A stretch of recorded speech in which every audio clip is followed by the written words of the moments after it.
Good evening, guys. Thought I'd have a conversation about Dad's memories. I've been dwelling on it for quite a while, always thinking, and I've just been postponing it. And I put a list together of a lot of his stories when we were kids. Used to always talk. A lot of times when we went down fishing down at Eagle Farm, and not just there, all our gatherings. Parents used to always talk about their childhood, and we used to sit around and listen. Um, and were fascinated by a lot of them. Tell you what, some of what they did and experienced was far more exciting than anybody. They lived a lot of things what people watch in movies or play on computer games. They physically did, and many times it's because of circumstances in the world, especially the location and the time period. Yeah, they were faced with a lot of challenges that I think the modern person, or a lot of kids these days, they wouldn't. I don't think they'd be able to handle all the pieces. But then I think the character building of kids in those generations were, I think, a lot more realistic to handle the issues in life. So anyway, I'm going to go through from when he was a kid, um, experiences during World War One. Sorry, not World War One, World War Two, growing up in Serbia, which used to be part of Hungary until World War One. So a lot of Hungarians, right at Trianon, a lot of Hungarians were stuck across the border from Hungary. So anyway, he was born in 1928, 21st of March in Nagybecskerek, which is the original name, and in Serbian it's called Zrenjanin. I think it's got a population around 70,000. But at the time when my father was there, a third of the population were German, a third Hungarian, a third Serbian. So it was like a agricultural town, and they had like a beer factory, leather factory, sugar factory, tobacco factory.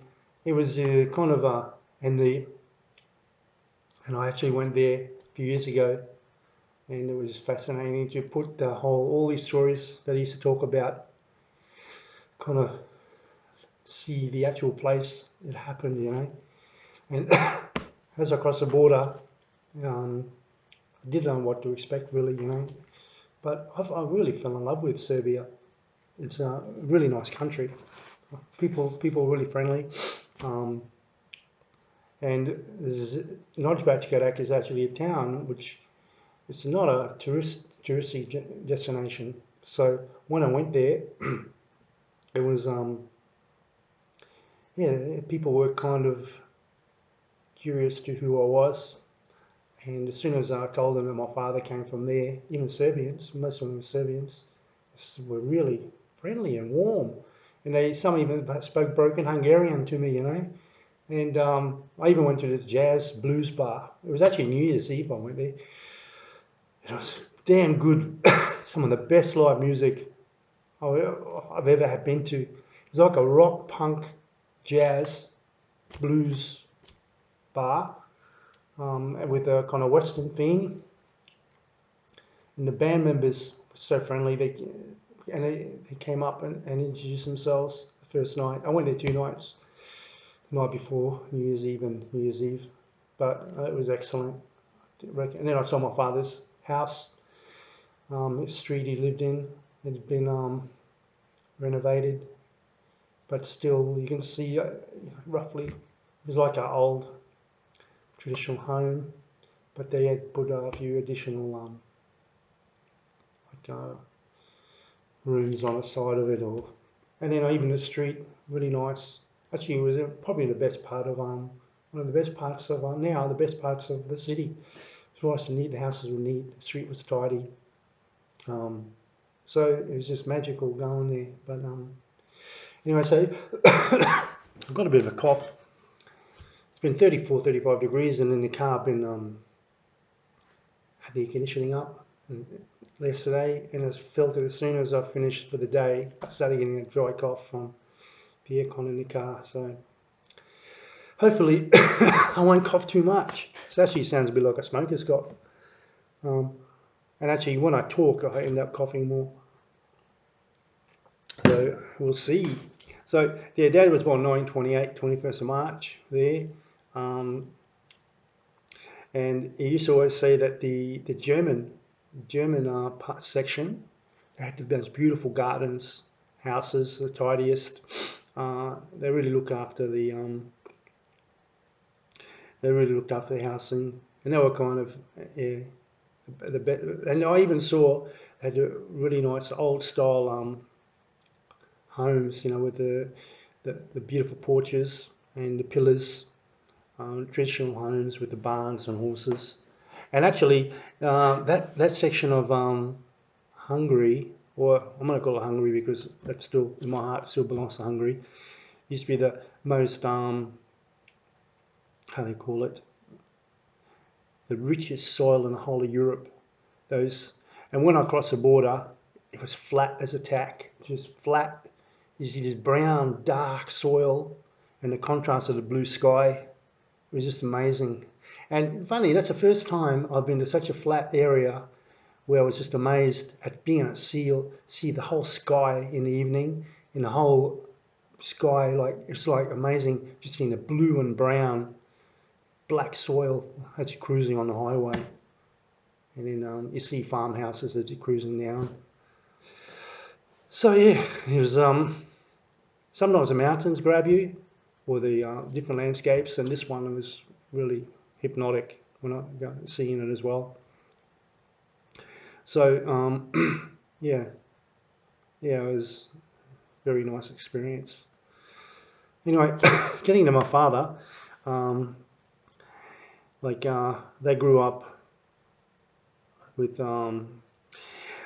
he had two brothers and a sister, Pishtobachi, Yoshobachi, Monishneni, and granddad. And dad, he was always adventurous, never lazy, always trying to invent things, good with his hands, good with his sports, and his mind, very creative, quick learner, and wasn't scared to ever take on a challenge, be it physical or he tried to always try and give us good work ethic, and encourage us, how important school was, and don't take it for granted because he, as a kid, he had to work the business. They had a horse carriage, like courier business. They had horses, and my grandfather, he was a little bit of he liked the local bar, playing pool. So my father used to have to, even when he was very young, load the carriages. And a lot of times he used to be drunk, my grandfather, down the street, and Dad used to have to finish off the work after work. So it wasn't that, he used to, I don't know, didn't have very good stories about my grandfather. But my great-great-grandfather, he did. He used to tell me he was a real man. He actually went through 3 wives. Not because they left him, 3 died, from different sicknesses. So he actually had 3 wives, his grandfather. So, and he lived a good age. I think he lived in his late 80s. And he even had contact with Roger Shandor. Roger Shandor is like a bandit, an outlaw that fought against the Habsburgs. He had his own, I don't know, I can't remember. I was going to look it up before I speak. I don't know whether it was 100 or 120 people under him. He used to do raids against the Habsburgs, as rebels. And he was like a folk hero and he actually knew my grandfather, and he actually frequented the that region of Hungary, Nagybecskerek and Szeged, because there's a lot of folklore on this guy. He's like the Ned Kelly of Australia, but actually Ned Kelly was more of a crook, while Roger Shandor did it to free up Hungary from the Habsburgs, so it was more justified and honourable.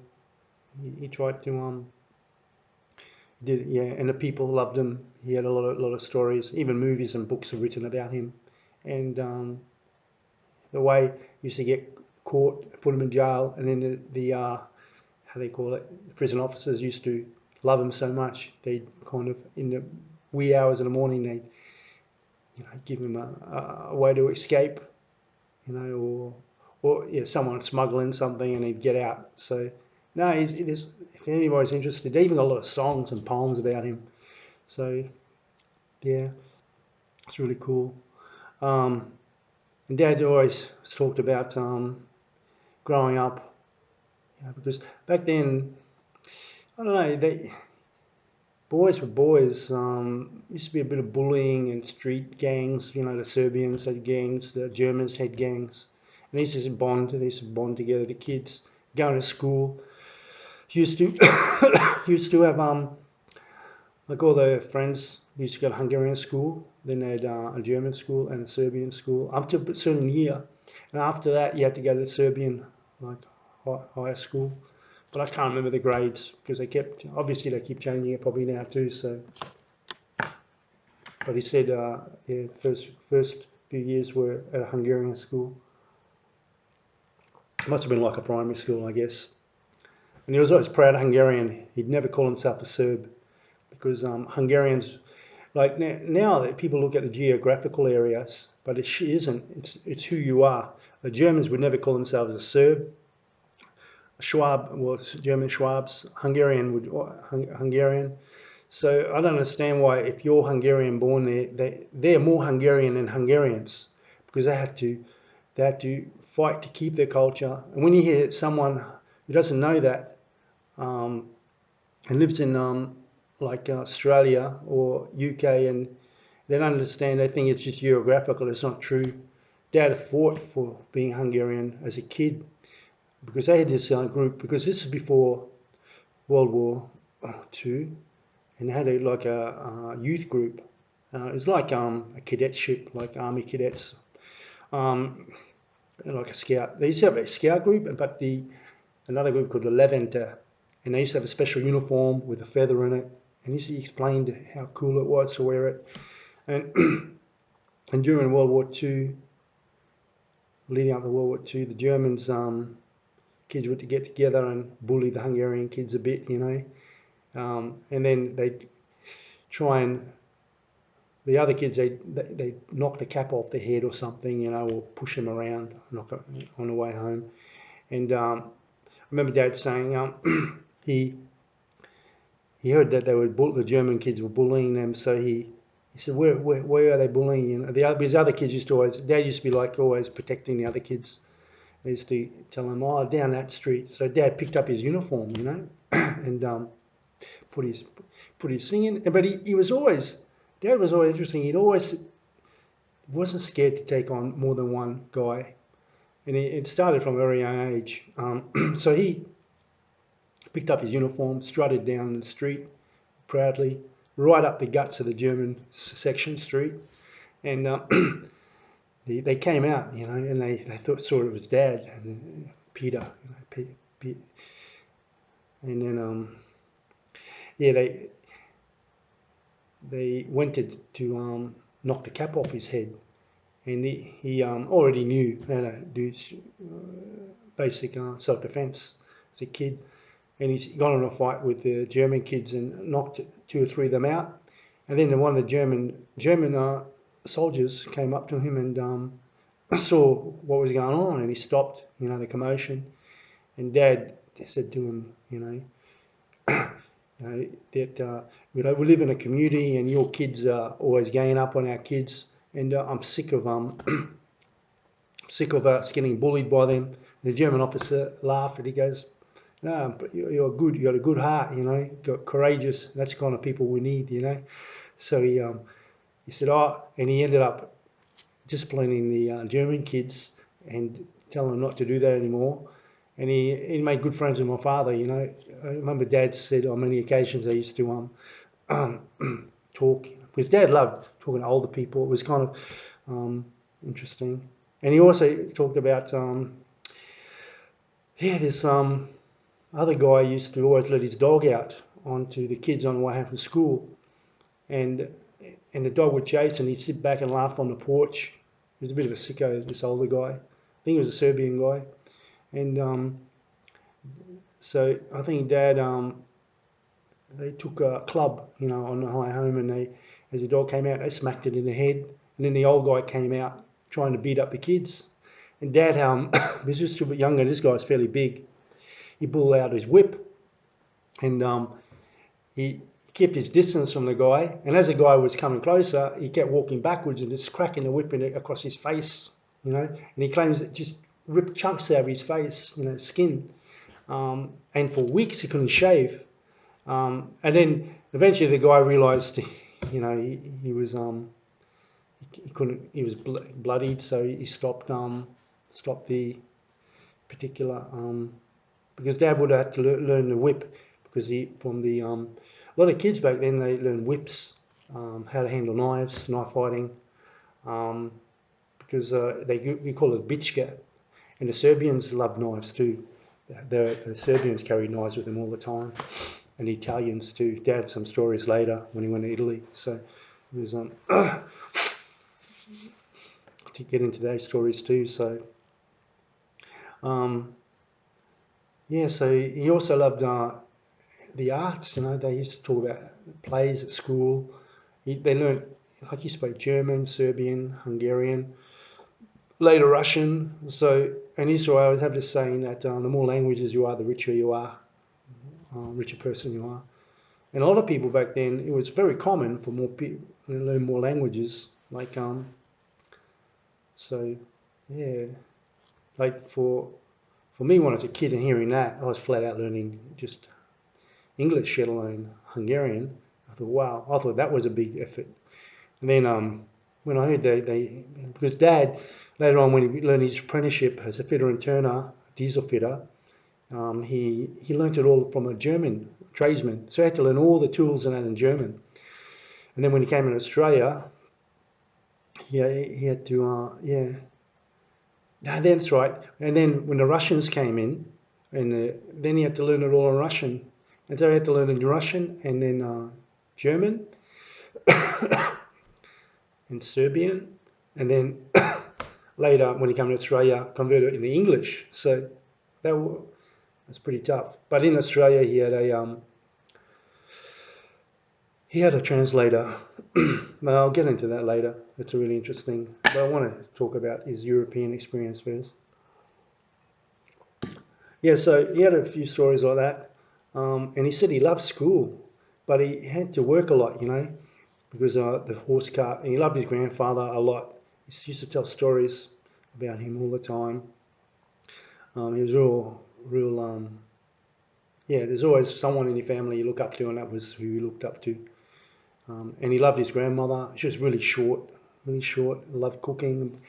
And I think she taught my mother a lot of recipes too, which Dad said when Grandma in Australia gave her a lot of recipes to my mum. And Dad used to also help with grandmother, with the kneading the bread.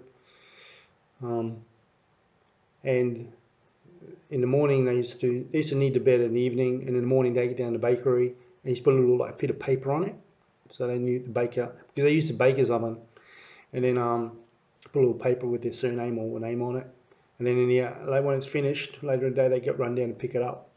And the bakers knew them real well, because they knew the quality of the bread when it rose. And he said once the baker realised the bread had how they call it, wasn't as quality as previously, and he realised the other lady had changed the tags on the swapped the tags around onto Dad's bread, and then the following morning the baker watched the loads as they were coming in, and he noticed the lady was changing the tags again, and he got fair up the lady for that. He goes, I knew that wasn't Peter's bread, because he's usually got the best loaf between the whole lot of you guys. So, and a lot of people knew, that Dad's because usually the more you knead the bread, more aerated it gets.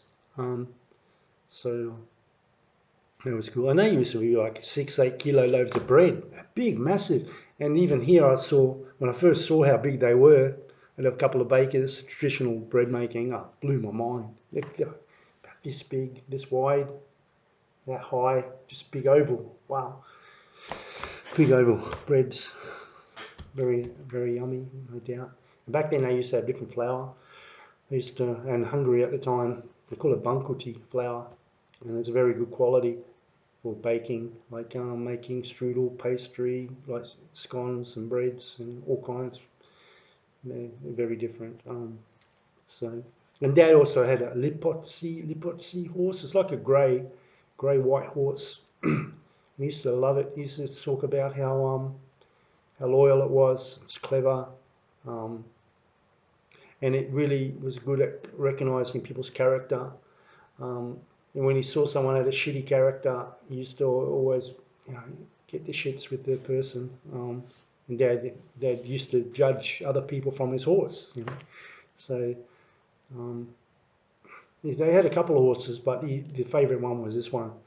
And they said, yeah. So he would have had to learn, all the maintenance of the cart, keeping animals, horse keeping, and it was pretty cool. And they used to, we used to also had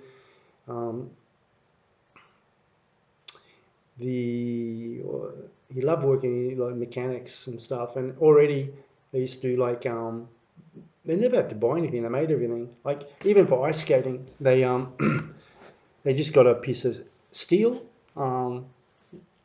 chiseled it down, made it into a blade, tied it to their shoes, and went ice skating. They didn't have to go fancy supermarkets to get the fanciest stuff, skateboards or ice skates. And then they used to, some of the stories of when they went fishing as well, they get a particular type of wood, like a real whippy, like a bamboo style wood, and mix up the cheese and bread together and catch all kinds of fish, take it home in baskets. And then they had like a lot of swimming in it because they got a little river. It's a Bega River runs through, but now they cut it off. They redesigned the waterways there, and it's become stagnant. Before it used to flow down between the brewery and the leather factory and the sugar factory. It cruised straight down. There's a lot of work around then, and we used to export. And the soil, they used to call it the best quality soil in the whole Europe. It was like the pantry of Europe, they call it. And they used to export a lot of food. Even after World War One, what kept the Hungarians alive was that we had food.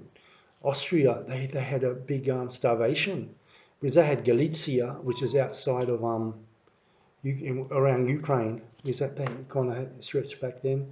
But the Hungarian Empire broke off then, and then Hungary still survived because we had the richest soil in the whole of Europe. They call it the pantry basket of Europe, actually. And if you go there, you can see it's just a beautiful, rich soil. Because Hungary, the Carpathian Mountains surround us, and it was a shallow sea, so you had a very thick sediment for topsoil from the mountains that will wash down into the basin, Pannonian Basin, they call it. So, and we had a lot of fresh water, a lot of fish, a lot of freshwater fish, because back then they used to also, as the rainy season came, they used to make canals. And they'd block them, and when the water receded, the canals would fill up with fish. And then, then they had and they even exported fish, or freshwater fish, a lot of different varieties. And even the diet of Hungarians were a lot of fish back then. And then eventually, even records show how, as the waterways got changed, the diet kind of got changed more to poultry and pork more, even though they ate that, but they had a lot more fish than what they eat today. And they're trying to promote it again, fish eating, freshwater fish eating. A lot of different stews, a lot of really nice recipes here with fish soups and stuff. So so they had the horse carriage business. Dad used to also love to collect old bicycles. and go bike racing. And they used to have drag racing with bicycles, and Dad just put together bike from all different parts, and he used to even race against other guys who paid big money for bike racing and beat them, and he used to get frustrated because they paid and he didn't. But he used to gear it himself. He said at first, the gear, the guy would take off because he had a lower gear, but Dad geared it so the guy would get initially the guy would get in front, but when Dad wound it up, he just flew, and he caught up with the guy and overtook him. And he also liked swimming. He used to be a bit of a larrikin. This Bega River has got they got the factories and the canals that run into the water, like channels, pipes, I should say. And a lot of them go under the water level. And there used to be a bridge. He used to play a lot of practical jokes on the coppers, the policemen and that there. And he'd jump on it, and he used to love it. He'd jump off the bridge and dive. He used to love diving as well, off water, into the water. And then he'd go underwater for a long period of time, go up a tunnel and come out like through the through the drain pipes, come up through another area. And then the police would panic and think, oh, he doesn't come up anywhere, And he'd be sitting from distance watching the people running around the shore trying to find him, And then he'd show up, oh, I'm here. And they go, oh, you're crazy, So, but he used to do all that kind of stuff. And then when the Russian and German front went backwards and forwards a few times between the city. And they were only kids at the time. I think 44, they would have been only teenagers, And he said they'd the Russians be in the distance, and they'd have the different fruit trees around. And what they do is they sneak up the tree to see if they can see the Russians. Next minute, they just see leaves surround them, just go, all these leaves flying around them, and they realise that they're being shot at. And then they quickly jump down the tree. And then they used to get a stick and stick a tin can on the top of it and stick it up. Next minute, they shoot the shit out of it, that kind of stuff. And another thing they used to do is, this is an interesting story. They used to have the firing range where the soldiers and police used to practice. And as kids, they used to go and pick the lead out from like a big sand or wall of ground wall reinforced, and they used to use a shooting range. So after school they used to pick all the lead out and then take it in to get money for it. So they'd be with their knives picking out all the lead in buckets and taking it down. And then there was a mound which Dad spoke about, and as they were picking, they noticed a wall fell in, and then in it they noticed there was inside was like a mummified, in a sitting position, a mummified body. And Dad ran down to his father, and they all came back, and they realised it was an archaeological find of a prehistoric. I don't know what period it was, but yeah, the guy was. They buried him in a sitting position, and yeah, it was like a little mound, maybe a few meters high, and they're always waiting for the museum and to give them information what it was, but it never came. It was really interesting how they discovered that. And he actually learned wrestling and boxing at school as well, and gymnastics. He used to do the rings and so it was very physical. It was the kids were a lot more active, but they didn't have computers and stuff. And he loved reading as well. He said, he was fascinated by all the stories and geography, history. He used to do a lot of study. He was used to tell stories about the different books he read and poetry. They love poetry and literature, like poetry. The way to write poetry to their partners, They used to make it up. It would just come so naturally, poetic. The literature, and they were just amazing with their And he also said he was in a choir singing. You know, how often do you see guys doing that? They do boxing, gymnastics, wrestling, into all the manly stuff plus the artistic stuff. You don't see any of that these days. It's kind of one or the other, or do they play one or two sports?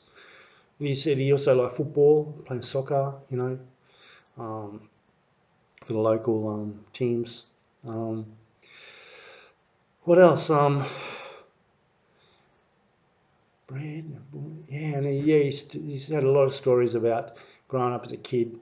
He grew a reputation quickly for he used to protect a lot of the kids, you know, against bullying for other groups. But he never liked gangs. He liked to always like a lone wolf. He was. Um, Instead of because he said a lot of times they they go into like a fight with the other group, and a lot of kids would freeze, and so he kind of already he knew that if you're going to go in a fight, you got to think that you're the only one in it. He used to always say, and he used to have judo and jiu-jitsu too, judo and wrestling. Well, in wrestling you do a lot of that. It's all the grappling stuff. Um, so he had a lot of good stories of that. I'll get into something later. Um, he did ice skating, he played the trombone. He was in a local band. He used to go marching down the street on different occasions. You know, because back then it's a lot of festivals too, like even Christian festivals or wine festivals or food. It's amazing how much village festivals there are throughout the year. Harvest days, bread, wine, um, different fruits. Um, yeah, you know, the same days.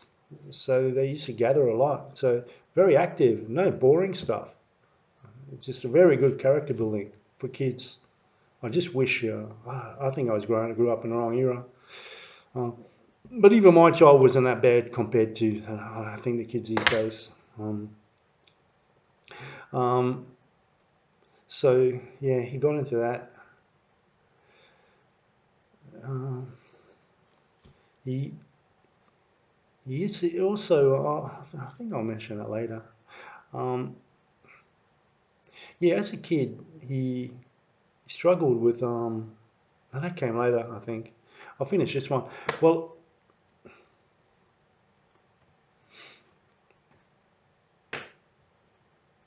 yeah, he had well, I'll go into that one. He had typhoid and he struggled with it really bad. He was on the he actually they claim um twice they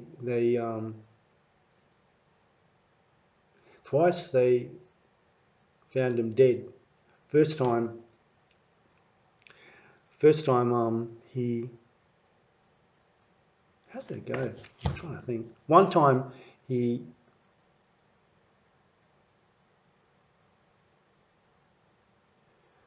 oh god, what was it?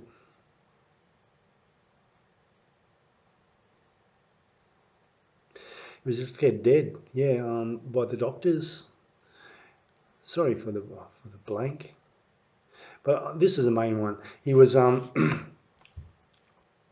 he was he's declared dead, and they took him down to morgue.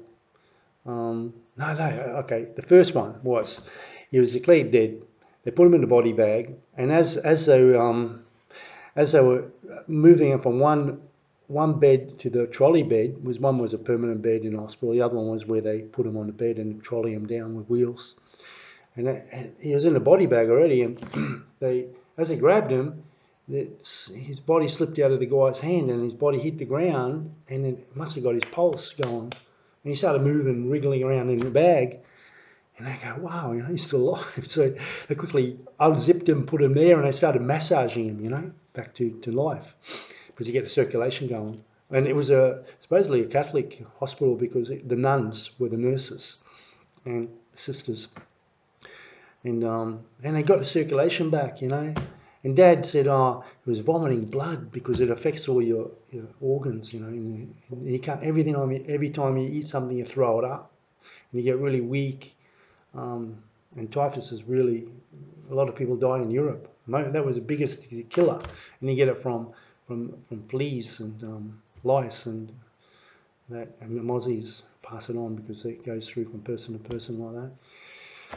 And I think that's where they brought in DDT as well. They used to flick it around on everyone with DDT against typhoid, and that was poison for a lot of people long term. A lot of people got cancer, leukemia from it, so that was not helpful. And they used to do DDT for pesticides as well for farming. So in the soil, it never broke down. It could stay there for a long time and poison the waterways as well, and erosion. Yeah, so the first time his body hit the ground, started wiggling, they put him on a bed, and the nuns came massaging him, and he was fine. But another thing he said, his mother used to bring all kinds of food in to try and get him to bring his health back. And the only thing he said he could drink or eat was tomato soup. He said it was the only thing that he'd be able to eat, and then it wouldn't vomit up. And he said that's what kept him alive. He said the doctors were surprised. They said, shit, everything. That's why. So he started drinking. And his mother or grandma used to bring in tomato soup all the time after that. But I think, yeah. And then after that was another incident. Dad was already in the morgue. They already took him down, and it was kind of under the hospital in the cellar. It was the coolest part of the hospital. And luckily back then they didn't freeze the bodies yet. Took him down, and it was kind of rude. Obviously, it was a dark area. It was a cellar. They closed the door, and then Dad's on the bed, and the bed's kind of moving. It's like the screen is now. The bed was moving, and then as the bed was moving, Dad sat up. He sat up. He had the sheet fall off him. And he noticed two people at the end of the bed. They were making love. And because of the shaking of the bed, it was making his bed shake. And then they ran out naked because these guys went down there because they thought nobody would catch them in the morgue because they don't want to be interested in going to the morgue. For them, it was the most logical place to get away with playing up. And he said they just ran out. They thought they saw a ghost, and they went running out naked into the courtyard, and then screaming, "Oh, there's a ghost in the morgue!" And then they came and looking to investigate what was going on, and turned out that Dad was still alive. And then, oh shit, he's alive! So they quickly grabbed him on the bed, took him up, and started again massaging him. And the lady said to him. Well, the nun said, "Oh, God's got a mission for you. If you've survived like this, there's some destiny for you." So they massaged the shit out of him and got him back.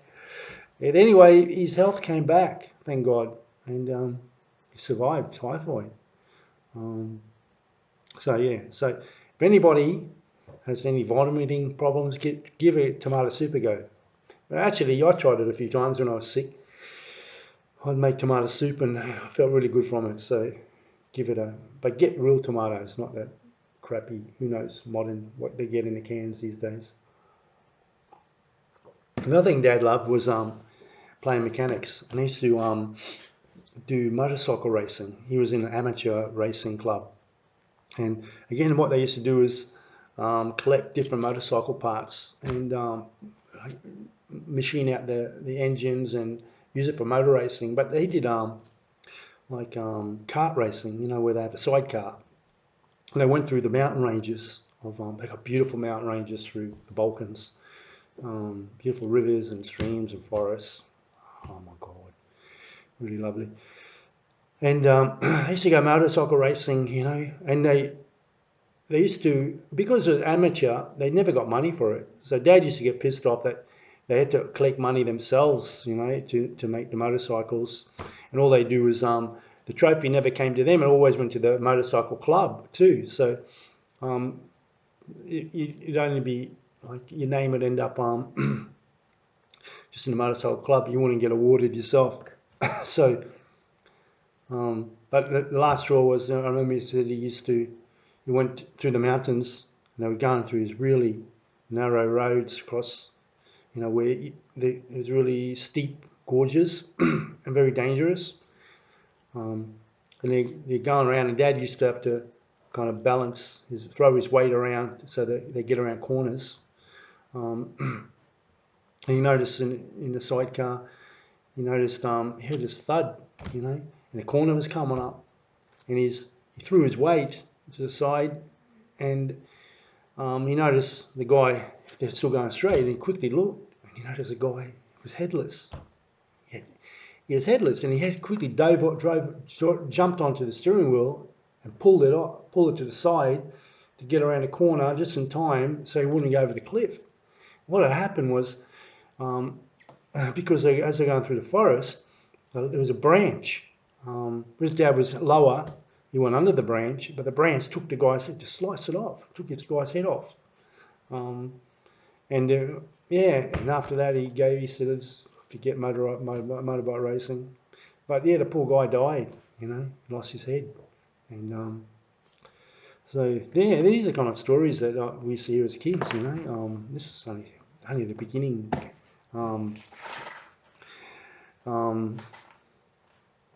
Yeah, and as Dad grew older, he got the trade as fitter and turner, as his trade, and diesel fitter. And he actually worked on. He always had really high work ethic. He even met President Tito. Met President Tito a few occasions because he used to work on his boat, the boat that because he had his own island. We used to have a tourist like his vacations. He used to go Summer Island, and occasions Dad be on the boat because he was a fitter on the boat for the diesel motor. And I remember he said once he came up on deck after just to get some fresh air as they were chugging along the river. Next minute, this guy comes up next to him, just normal plain clothes, and he starts talking to him. And then he realised it was Tito. And they start talking about, he wanted Dad's opinion, just small talk, oh, how's it going, And Dad goes, oh, not too bad, Then they started talking about politics. What's your opinion, And Dad goes, oh, Dad actually told him, he said, look, because Tito was asking whether he's in the party or not, and he asked him why, and he goes, oh, the reason why is because I love my work, but I don't see the justice in it because I see these really hard-working people. That you come home and they've got skin on their hands like the soles of your leather shoes, and then they work their ass off and they don't get anything for it and they get punished. So the people that work while other people are. Because what they used to do is they removed all the workers and put all these lazy communists into a lot of leadership places. Didn't have any experience in work, just because they were in the Communist Party, the Socialist Party, and and all the hard workers, the quality workers, were pushed aside, and a lot of them were tortured and killed just because they weren't in the Socialist Communist Party, and that's where Dad said, he doesn't see the justice, and Tito actually said to him, he said, look, I haven't got eyes everywhere, He goes, but if you experience anything, you ring me. You ring my he had this special hotline where not him, but his he had other people that would look after any inquiries.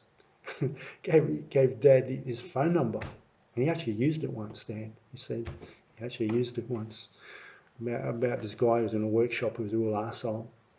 He was treating everyone bad. He was so that's another story. So he rang and the guy disappeared. He came, took him, and they relocated him to some other part of Yugoslavia. And so I think he said he used it at least once. Could have been twice even. And another thing he said to Dad, I remember Dad always saying, Tito always said to him, look, you can swim a current, you can swim against the current for so long, but if you don't swim with the current, if you swim against the current, you end up tiring, and then the current you'll drown. But if you swim with the current, you can go a longer distance. And so that was one of the words of wisdom from Tito that Dad said. Dad, I kind of remember him re-saying that. But Dad never joined the Communist Party. He actually escaped a year before think a year before Tito actually opened up the borders, because he opened up the borders and allowed people to come and go. I think it was 57. They opened up borders. I think Dad escaped around 56. Just yeah, but they offered because Dad was a really good tradesman. They kept offering him to join the party, but he never did. And they said even gave him an opportunity to be an officer and a pilot, and he wanted to do it, but they said you got to join the party. He said, "Oh well, I'm not going to do it," you know. So because he said he saw a lot of tragedy, you know, during World War II.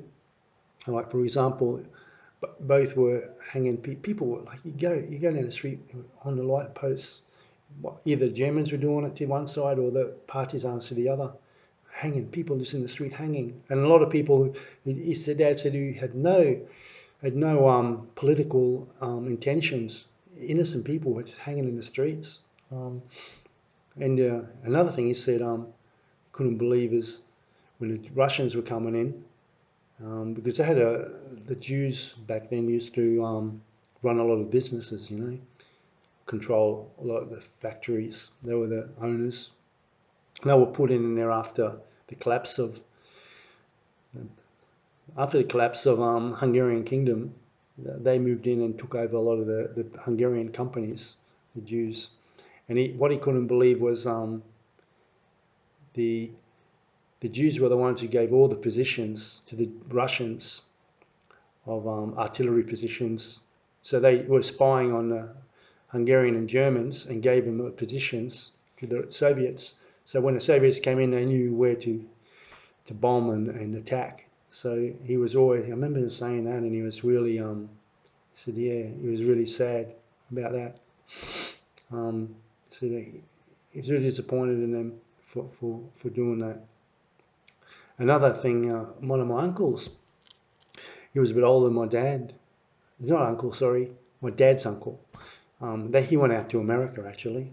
He was part of the German Hungarian army, and they retreated as the Soviets were coming through, and he actually, and as they were going up through Austria, he escaped and come back to town. He left the party. He was an escapee, or what they call a deserter. He deserted and came back. And after that, he quickly pissed off to America. He escaped through Italy and then went to America. He said to Dad, he said, you wouldn't believe the weapons they're using. He said, he witnessed, because that was right at the end of the war, and there was a lot of weapons they were still experimenting with. And the Germans had designed, they set up there's a valley, a gorge, and they set up two poles, and between it, like a death ray. Is one of Tesla's inventions, and obviously it was already too late to use a lot of this. And I reckon as soon as the soldiers were going to the valley, the Soviets, because they used to just charge through, the whole bodies were being cut in half with the death ray. I remember Dad said that was one of the things my uncle had witnessed, like this death ray that set up, but it was already too late there. So. They didn't have enough resources and fuel and ammunition to continue the war, and eventually, so they're just experimenting with these little things for the end of the war. So yeah, Dad was telling me about that. It was interesting, and I'm trying to think of other incidents during the war. He had no collecting land. Oh, that's right. Another he was, because he had to serve in the army as well. Served in the army, it was conscription. I think it was 2 years. I had to do 2 years in the army. I don't know whether he did an extra year because they offered him because he was good, very good in the workshop, and back then very important to repair the tanks, the jeeps, all kinds of military equipment. You know, he was one of the leading tradesmen, and he actually got good money. He said they used to pay him well, and he said one area they had because they claim they had American base there, and He said that they used to even play tricks on the Americans, like just for entertainment. They set a commotion on one side of the barracks, and all the Americans would run over there. And then they cut a hole in the wire and then steal a couple of their jeeps. um, and then they get away with their hot wire the jeeps and take them out. And while the Americans were around the commotion of the other fence, they take a few of their jeeps, and they just did that. I don't know why, but they did it. You see. So another one I was going to explain was back under Tito's regime, when Dad was in as a conscript, he actually worked in a couple of parts of. He was actually Slovenia. He was there, and he loved it. He said it was really interesting. Slovenians loved Hungarian. When they found out it was Hungarian, they were really friendly to him. But he said while he was there going on a train, it was the middle of winter. It was one of the coldest winters, minus 40, something like that. He was on the train. There was and they used to have a little fireplace in the carriage, and he got really tired and fell asleep, and he ended up waking up a few hours later, and he couldn't feel his feet. They had frostbite right up until his halfway up his shin, and then he quickly the carriage stopped, and he quickly jumped off the carriage and jumped into the snow, pulled his boots off, and started massaging the snow into his feet to get the circulation going. And he said it took hours, of massaging to get the circulation back. And he was so scared that he's going to lose his feet, because back then they could amputate your feet from frostbite. And then the other soldiers took him to the doctor, and the last thing you do is you're not allowed to put hot water or anything on it. You got to let it naturally, because then that's dangerous as well. So the doctor said, you're a lucky bastard, you could have lost your feet, So yeah, he was in there for a few days to get his feet back into action, proper. So yeah, so he experienced a bit of frostbite as well on his boots. And he said it was amazing. One part of Slovenia, you'd be on one side of the hill, you'd be really cold, you go over the other side, you go swimming. You go across into the Adriatic, and he used to go swimming. It's a magical place. Really loved it. He also spoke about while I was they had the Bosnian Muslims had a terrorist group because their leader. Because Tito brought in this rule that the Muslims can only have 2 wives, and started restricting some of the laws of the Muslims, and they weren't happy. They actually started a terrorist group, and they're like the IRA a bit. Whoever was a soldier or policeman, they just shoot them, randomly in the streets as a retaliation against them changing the laws. So that they were only allowed to have 2 wives. A lot of them had 3 or 4, and he kind of restricted that because you can see the value in that. So anyway, the dad was saying that he went undercover to because he spoke Serbian, Bosnian Serb, and he tells me of an experience where this Muslim leader, they suspected, but they didn't have any hardcore evidence that he was behind a lot of the terrorism. And what he did was he started dating one of his daughters, and he said he used to climb across this tree trunk into the bedroom of his daughter, and used to date her, and sneak out during the evening before the father came home, or in the morning. And he used to say, so he was collecting information on this guy, the family, and they were following his movements and that. And they found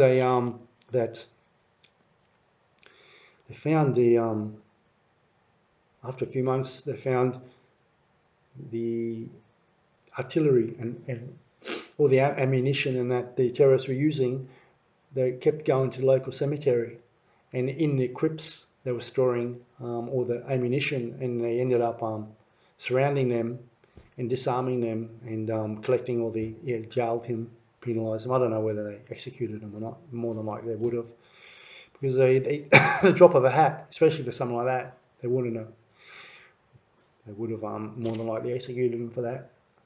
And they found all the ammo, like rifles, guns, bombs, all kinds of stuff they were using, because they were going to use it for, an uprising against the Tito.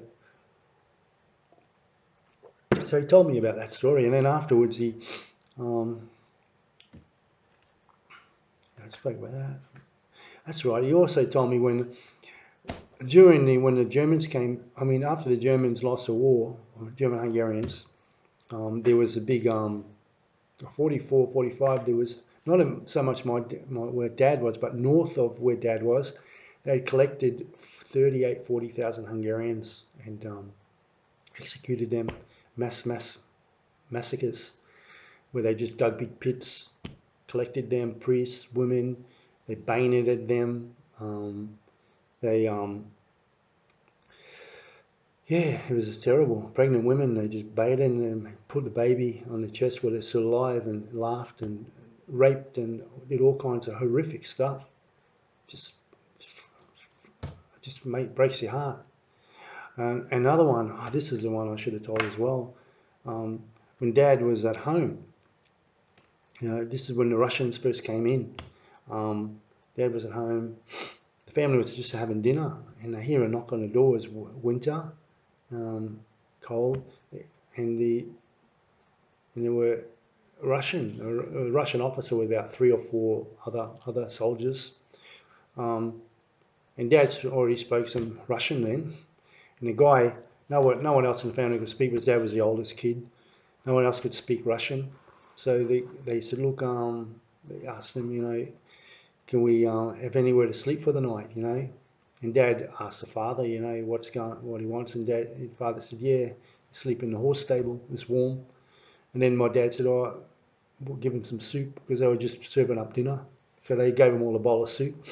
And they all went off because the horse stable was really warm because of the animals, and it was really well sealed. Actually, I saw it too when I was there. It was made of brick, thick brick.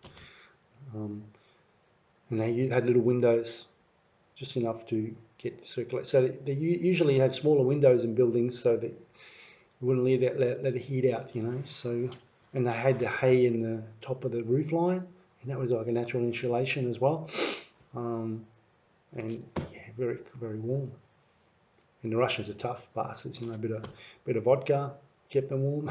So anyway, so they gave them soup. They slept there, and Dad actually spoke to them a bit, and they were really thankful for. And Dad kind of helped them around the town a bit. And then Dad was said that a few months later, some months passed, there was a new wave of Russians came in, because they just made a treaty. I think Japan had just stopped on the eastern front of Russia, and all those people from all the soldiers from that area had swung around and came to the west Russia to fight. So a new wave came to the Russians, and they were coming through Dad's town as well, or city. 70,000 is a city, not a town. And my Dad was down at work, in a workshop, and a lady comes running in, screaming, oh, there's a problem at home, you got to go home, And the workshop wasn't far from Dad, so Dad quickly jumped on his bike, zipped home, and he found,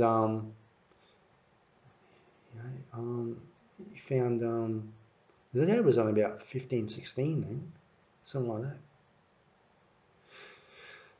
So he ran home, and he went in the door, and he heard yelling and screaming of women inside.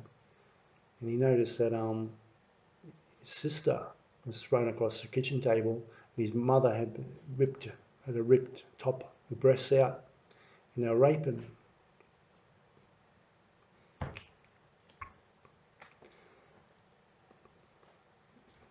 The Soviets were raping them. and they had their rifles against the wall, and they were that busy, occupied what they're doing. Dad picked up the rifle with the rifle butt and smacked them around the back of the head, knocked them out, just in time. And then there were other soldiers that come in and held gunpoint Dad. And then they took my dad. My grandfather. And Pishtabachi down to the brickworks. And they took them down.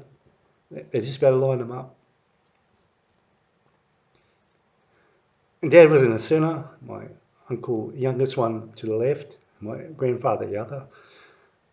And my dad told my Pishtawachi to turn around and face the wall. He was only young. And told my grandfather actually urinated his pants.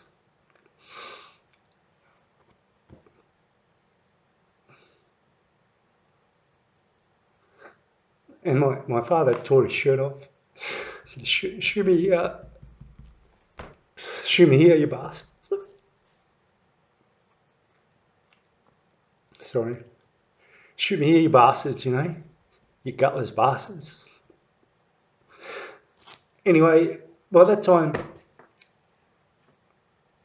my mum and sister had gone to find the original officer that they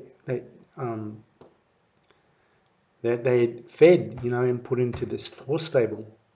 And he came galloping down just in time, jumped off his horse, you know, and stopped the, they were going to shoot them against the brick wall. And he stopped him. He told the officer, you know, the other soldiers, you know, what's going on here? Because you're an officer, he kicked the rifle out of his hand. What the hell's going on here, you know? And he found out that, and they ended up, the officer disciplined the Russian soldiers. He sent them to the front, the German front where they were fighting.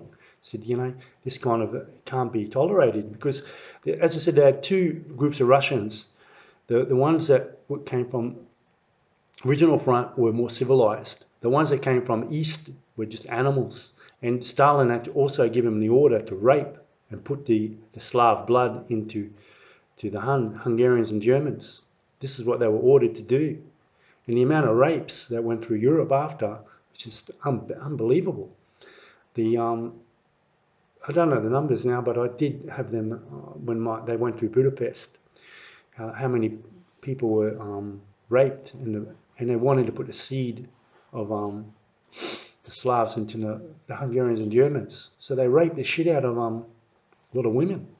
And back then abortion wasn't allowed, you know. So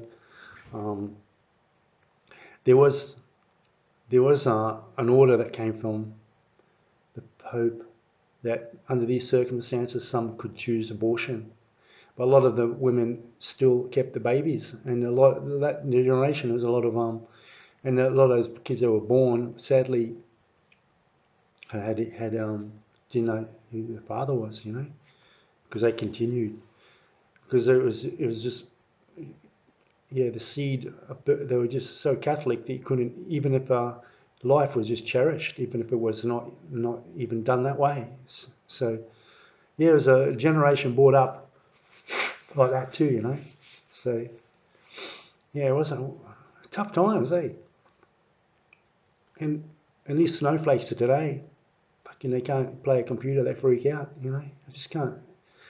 And they made a family, came to Australia. They still kept their wits about them, you know. They didn't have any tough people. I take my hat off to those people from Europe who had to go through this hell. World War One, World War Two. Then they're leaving their country to come to a new country with nothing, and then building all new life, all different ages. Yeah, so yeah, I nearly forgot to tell that part. Sorry for losing it, but yeah, another one I forgot to tell you about was when Dad used to work. You know, they used to go to different Oh, they used to have the carriage business, and then as they went out to work, um, he'd stop at a charter. It was like a tavern. You'd go in and get something to eat, you know, and then the local towns would have their local tough guys. And as he went into the tavern, he'd sit down, and if he didn't sit on the right seat, someone would just grab you and pull you off because that was a tough guy. That was the local tough guy seat. And or there's another one where they do is they either put a knife in front of you on the table. You didn't get up, move to another seat. You know, it depended on whether you wanted to challenge the guy or not. And then Dad, he'd pick up the knife. If you wanted to challenge the guy, he'd pull the knife out of the table, wooden table, and you go, okay, we're gonna go for the blue, you know. And I remember Dad said he pulled out the knife, and the guy was standing. Because now Dad was good at knife throwing as well, and axe and knife throwing, and he pulled up the blade, and then the guy was standing next to a pole, a roof pole, a pillar. He threw it, bang, right next to his head. You know, it just landed in his head, next to his head, and then he goes, "Let's go," you know. And then one of the guys whispered to the guy, "Look out, that's Peter," because Dad had a reputation. And the guy shit himself. He goes, "Are you Pierre? Pedre," they call him Pedre. And he goes, "Yeah, Chicos, Pedre." And then oh, look, you can stay seated there. So yeah, he already had a reputation for in the locals because he had that much bluing, and fighting that he got a reputation really quick through the city, or even the region, because they used to talk. And then he even told me that even rumours got around that someone had beaten him, and he went there, physically went there, find out the guy who had spread the rumour. He said, "Oh, I heard that you took on Pedro." And he goes, yeah, I beat the shit out of him. You go, "Really? Well, it's interesting because I can't remember that." Then he'd take on the guy, or go, "Well, either you go around and tell the truth, or I'm going to beat the shit out of you." So he did that as well. And there's another one where you went to a dance hall, and the local thugs, there was a big gang of them, and he had come out with his girlfriend and another friend, like his girlfriend one side and another girl on the other, on the way home, and he had a really good time. And as he had his arms around them, they jumped down in front of him, and he said it's the first time he's ever seen stars. You know, this guy smacked him in the head, king hit him, and he said he really saw stars. You know, and he shook it off, and then he pushed the girls to the wall, and he jumped against the wall, um, and there's 4 or 5 of them. And he took them on, jumped, he put his back against the wall, and then they came, and he said he only took 2 of them out, and the others just stood back, you know.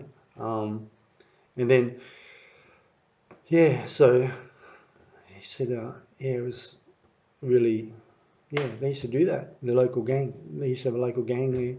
So, and he told me of another story where there's a gang of them, and what he did was individually he got every one of them.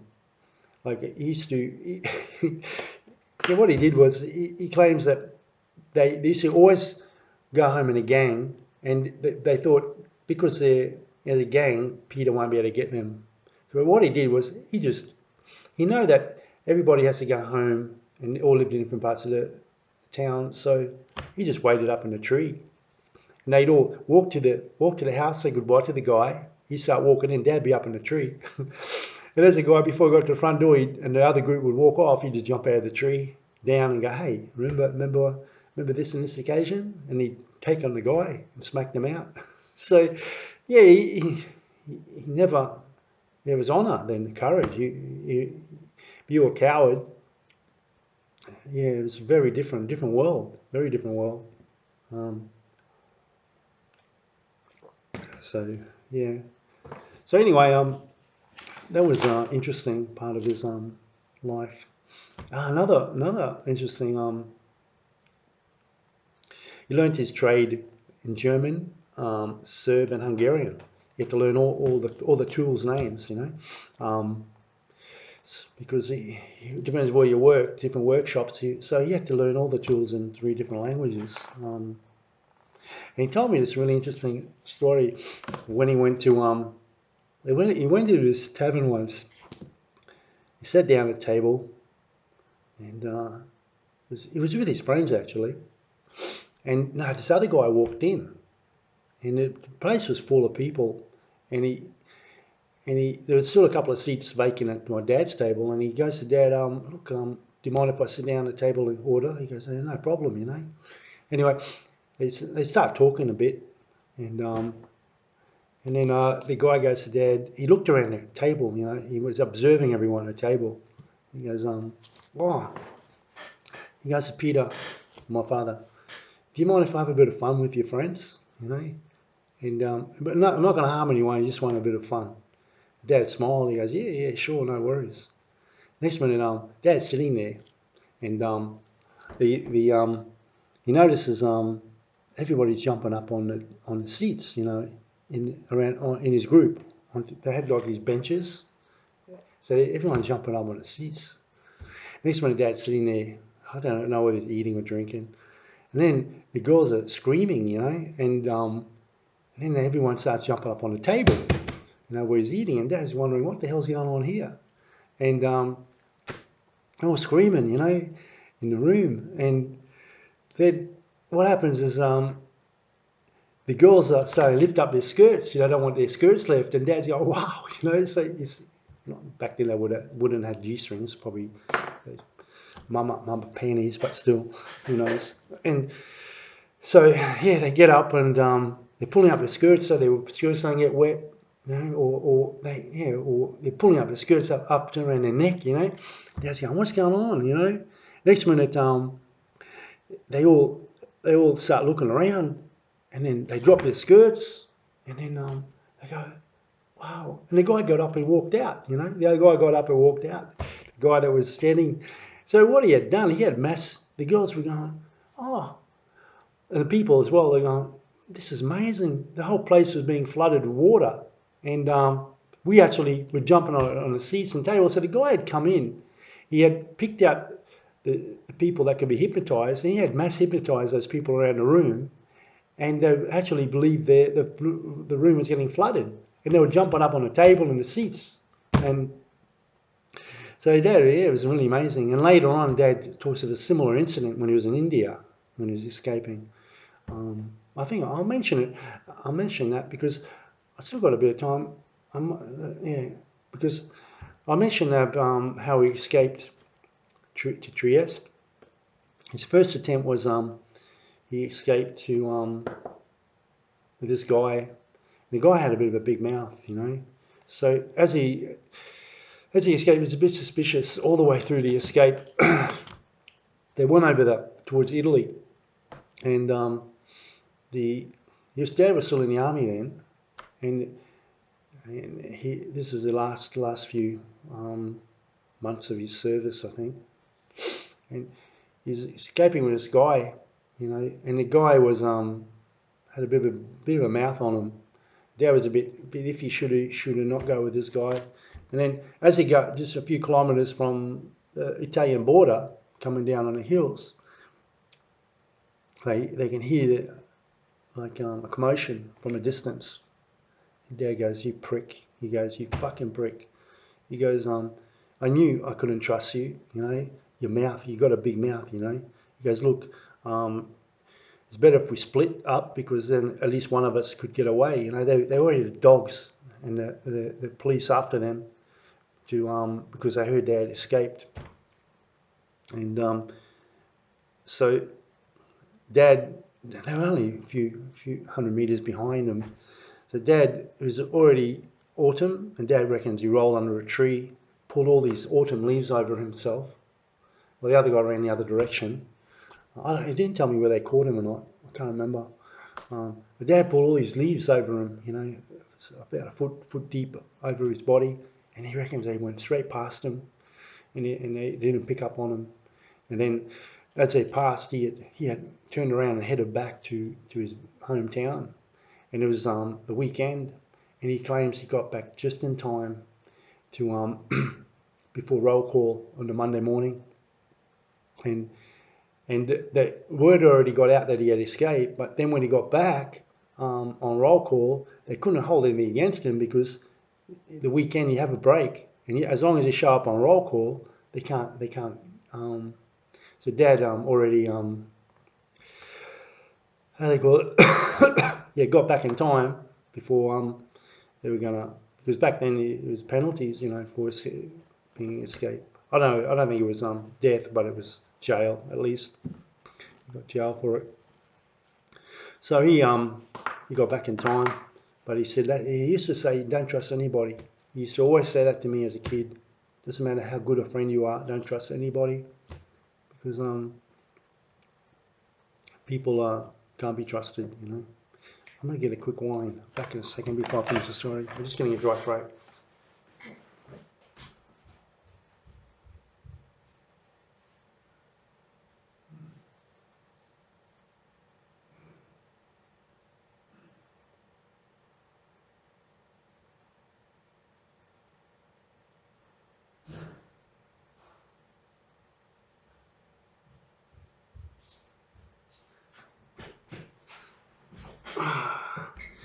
Yep, so I just finishing off before he goes to Australia. Then I'll continue on to part 2 with his experience in Australia.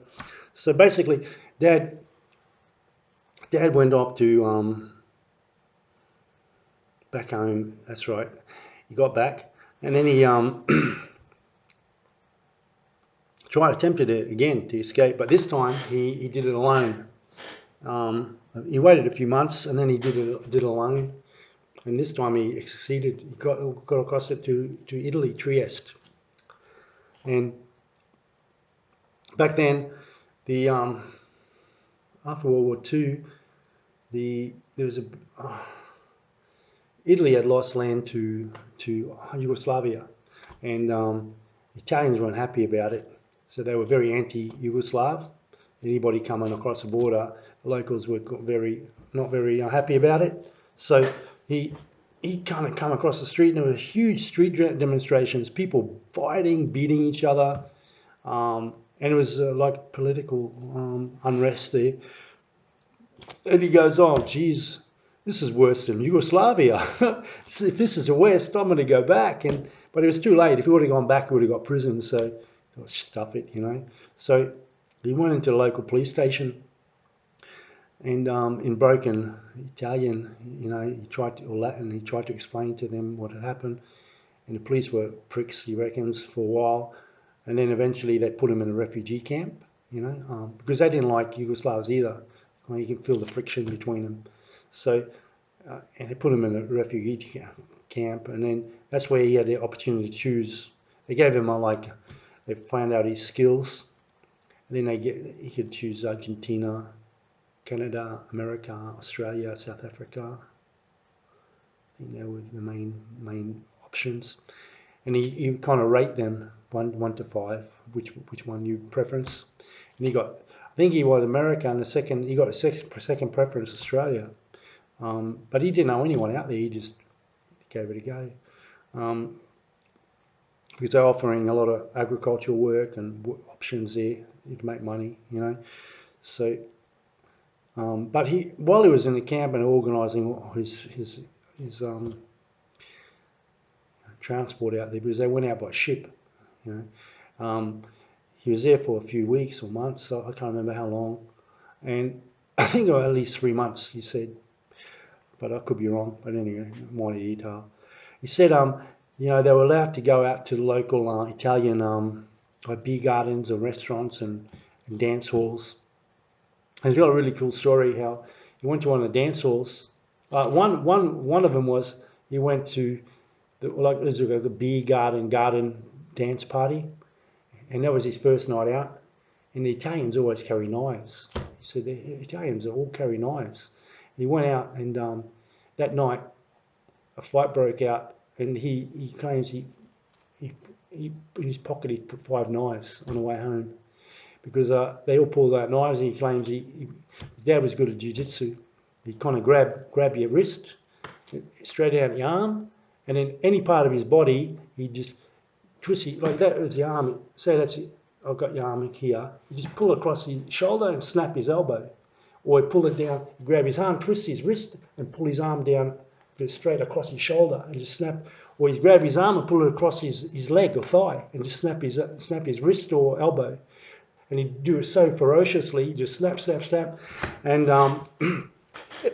so interesting. And a lot of that stuff, every martial arts I've did, none of them ever used that technique. It was so simple and basic. But I never had to get into a fight with anyone with a knife in my life. But I did that once, doing Kali knife fighting. It was freestyle. I just did that with a guy, but I didn't break his elbow. But I did it out of reflex. What I remember, what Dad had taught me, and the guy kind of goes, "Shit, you know what it was." I actually pulled it across my shoulder, grabbed his wrist, pulled it across my shoulder here, and he goes, "Wow, that was a really cool move," you know.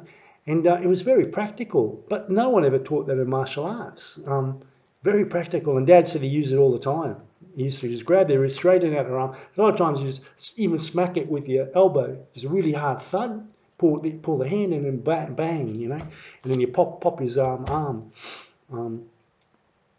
So he said, that night he took home five knives, that first night out.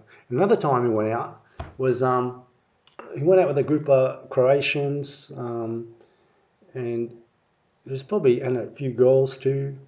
So the group, about 6 or 8 of them, and they went out to the local dance hall, and they had a table, and the Italians, there's about 200-300 people in the dance hall, and the Italians noticed that they were Yugoslav, and they were real sneaky. They kept every time we went up on the dance floor, they elbowed them or pushed them and shoved them, and they gave them the wolf eyes and stuff. And anyway, through the night, Dad goes, "Oh, there's going to be trouble here." He sensed it, and he spoke to the other 5-6 guys, you know. He said, "Look, if something breaks out, we've got to have a plan." So he whispered to them, you know, "This is what we're going to do," you know. And they had like a signal if something started, what to do. And anyway, the night continued, and this guy elbowed Dad, you know, in the ribs while they were dancing, and their Dad said, "That's it," you know. So he just whistled, you know, real loud whistle. And what happened was then everybody got into action. Dad reckons what they did was the guy stood up, 3 or 4 guys got up, they smashed wooden chairs against the table. Dad had started smacking the guys in the doubling them up, you know, with elbows in the stomach and knocking them out. Well, the other guys running around smashing all the lights in the dance hall. So they knocked out all the main lights and everything went pitch black. So then as they started to brawl, Dad and the guys smacked a couple of them in the head, and an all-in brawl started. Dad, he said, they hit the ground, they crawled out between their feet, and then it was so black, all they did was they know the wall was in this direction, and then when they felt there was a wall, then they put their back to the wall, and then they work their whole back, just walking across the back of the wall to the front door. And they knew the head count of how many people had to get out. So what they did was the first few guys got to the door, as someone was coming out, they grab him, and then if it was one of them, one of their group, they throw it to one side. If it wasn't another, the Croatian guy had a big fist. So Dad would grab him, push him, flick him across, and then he'd give him a big quick smack in the head, and then they'd push him to one side, and then until everyone got out, and then when they all got out, then they left. So it's better than any film, and it was practical, worked, you know. And then they got out, you know. This is the kind of stuff that went on. So Dad, there are 2 stories in Trieste, and then anyway, he told me, and then he got out to India because a boat stop in India, and he was telling me a story how as they moored in India for a few weeks to get resupplies. And they were allowed to go, it was Bombay at the time. He said that the poverty there was just, he saw leprosy, he saw the begging, it was stunk. He said the most filthiest place he's ever been. He said, and he remember this saying too, the biggest democracy in the world was the poorest, India. So again, it uses an example how democracy is illusion. Democracy, that was supposed to be the biggest democracy. It was the poorest country in the world. So I remember that was one of his words. But it used to be cool because it used to kind of get you thought provoking all the time as a kid. It used to kind of get you. He never had a straight answer for anything. Like when it came to having a view, you kind of planted a seed there to be objective and question things all the way through. It was really good. And he was the kind of guy that you can agree to disagree with. That's very rare these days. Very rare. Even if he had a different view, if he was Christian, I remember he used to debate with guys who were like Christian views and that. He'd have his thoughts, but he knew where the limits were. Like if he saw the guy getting too worked up, he'd go, okay, forget about it. It's not worth it, So anyway, but he used to love discussing all different theories and belief systems, and so it's pretty good grounded with information. And he loved reading. Man, he used to love reading. Reader's Digest was his favourite book. I mean, for quick articles, but he also other books he used to read. He used to love it, which is really inspirational. I used to enjoy that. Chess, man, he was good at chess. He used to be very strategic. He used to have friends over all the time, different friends playing. So anyway, when I went to India, he said they were walking the streets, and one of his friends had a camera. And as they were walking the streets, they come to this little courtyard, and this guy was setting up a stage. Because there's a lot of street shows there. Setting up a stage, and he's yelling out, "Hey, the show's about to begin, come, come, come." And Dad was not that interested, but the other guy was. He was weird. He goes, "Come on, let's have a look, stay." He goes, "Oh, okay, And he notices there's a crowd of people. I don't know how many people, maybe 100 people watching. And there was the guy who was on the stage. There was like a wooden barrel and a little boy sitting next to it. And he started the show. The show's about to begin, and he's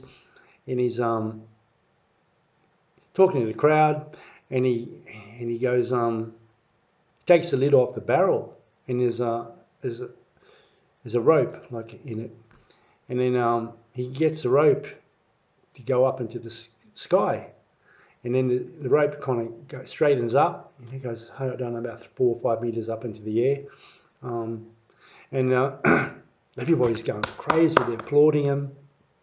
Anyway, the guy next to him, Dad said he didn't see any of it, and the guy is taking pictures, of the whole thing.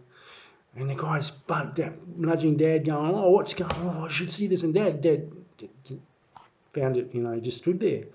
The guy's taking pictures of it all the way through. And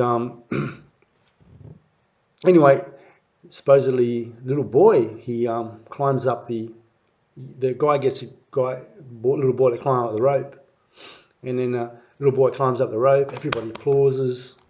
And then the guy yells up to the guy, "Oh, you can come down now, And then the guy on stage realises, yeah, the boy's still up there, and he yells, a second time, "Oh, come down. And the little boy wouldn't come down, and he starts yelling, "I told you to come down." And the boy was still on the top of the rope. And then he gets really angry, and he had this sword. He pulls out this sword, climbs up the rope, and starts chopping away up in the air. And all these body parts start falling down on the stage.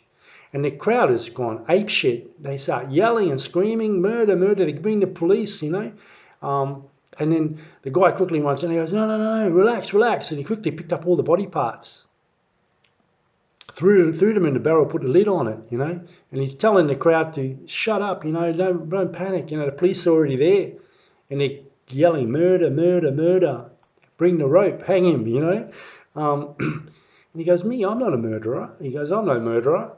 "And what did I murder?" He goes, "You murdered the boy. And he goes, "No, I didn't." Then he goes over to the barrel, takes the lid off, and the little boy jumps out in one piece. And yeah, so the little boy jumps out, and everybody's, wow, what's this? And they start applauding him, you know. And Dad claims he didn't see any of it. And then the guy was telling Dad, yeah, this is what happened, you know. Little boy, he explained to Dad, and then he goes, well, yeah, you took the pictures. And then anyway, the next place they went to, they processed the photos, and Dad said the photos, every photo in the whole thing was the boy was always sitting next to the barrel. The guy was standing in the centre. Every photo was the same. So he had mass hypnotised everyone in that square to believe this. Just like in the other day when he was in the room where the water was coming up in the tavern, or where they were having dinner or lunch. So yeah, this mass hypnotism was a common little trick people used to play. It's just like they have. I've been to a few magicians' party where they get the people to do all these funny tricks. You know, they think they're rock stars or dancing or some sports person, and they dance around. Same thing. They go around between the people and they check out who can be hypnotized, who can't. Depends on your will. And they drag you out. And yeah, this is another good example. But they couldn't, Dad, they couldn't hypnotize. That's why he never saw any of it. He saw the people getting up on the table, saw the people getting up on the table, like in the tavern, and the people yelling at that in the crowd when they were in India, but he didn't see the show, what people actually saw. So, yeah, it's interesting, very interesting. Yeah, so it makes you wonder. But anyway, look, I'll continue with part 2 with my father when we went to Australia, because that's another long story. I'm going to collect some info of his adventures there, because he used to tell a lot about that experience in Australia. So anyway, it's been terrific talking, and hope you enjoyed it. I thought it'd be easier talking like this than writing. So yeah, that's my father, Peter Chikosh Peter, or Peter Chikosh, my father. So anyway, hope you enjoyed it. Lots of love. God bless. Bye bye.